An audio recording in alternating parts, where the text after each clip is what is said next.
Good evening, America. I am Eric Little. It is the 10th day of November 2020.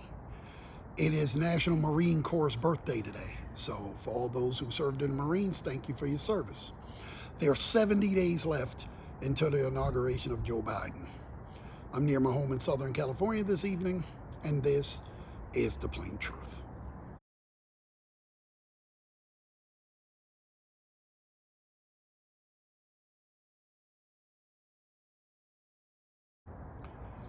So before the election, I did these countdowns to how many days to the election, 70 days to election, 50 days to election. And now I'm doing it to the inauguration. A friend of mine asked me how long I was going to do these shows, and I said, well, probably January 21st would be my last show after the inauguration, because there's so much chicanery that can go on between now and then. People need to point it out. So now he's on his firing tour. He fired the defense director. Now he's thinking about firing the CIA and FBI directors. He's basically trying to, decapitate the entire U.S. intelligence agencies. There are some resignations at the Justice Department because of Bill Barr and his foolishness. I guess they're still trying to find non-existent voter fraud. There's no evidence of widespread fraud. There's no evidence of any fraud. Well, actually, no, that's not true. It's not true. In Pennsylvania, I found one guy who tried to use his dead mother to vote for Trump. So on top of everything else, he just lost another vote. Georgia has a Republican governor, a Republican Secretary of State. The guys who all run their elections are Republicans. They are telling him there is no voter fraud in Georgia. Don't you think that if there is some, we would have pointed it out? We're Republicans. That's ridiculous. So that's where we are now. The reason why I'm pointing out how many days is because there's no limit to the amount of damage he can do in these 70 days. He has no intention of conceding. And he's directed the person who leads the GSA, I can't think of her name right now, not to recognize his victory. Therefore, she doesn't have to release the funds. See, this is the thing that I don't really like about Trump. Everything is a thing. I know things now that I shouldn't know. Like, the GSA has a fund for the transition that usually when there's a winner, the loser concedes, and then the winner, they release the funds to the winner. Well, because he's not conceding, they're not releasing the funds. Now, they'll have to release the funds eventually when the election is certified or whatever, but rather than letting Joe Biden hit the ground running, they're doing everything they can to make the transition slower, to somehow punish him for doing his job, which was winning an election. This is what I'm talking about. I didn't even know GSA had a fund. Right? Why do I know that? With Trump, everything is a thing. You know what I mean? It's like, you can't just be gracious in some kind of way.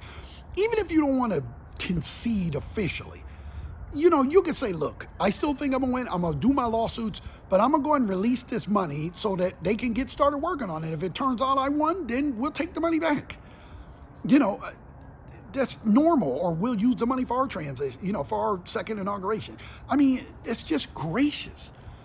I get that nobody ever accused this man of being gracious, but this is now to the point of ridiculousness. So you say, well, why don't the Republicans that are elected officials stand up to him? Well, because they're afraid of him. It must be nice to be a senator. It must be nicer than I think, because these people are willing to grovel to keep these jobs. They're not willing to say, hey, I have too much self-respect to grovel before anybody. They don't care. They have no shame. They just, they're afraid that, he got 70 million votes, and they're afraid that if they turn on him, or they say, dude, why don't you concede, that he will turn all his supporters against them in their next election.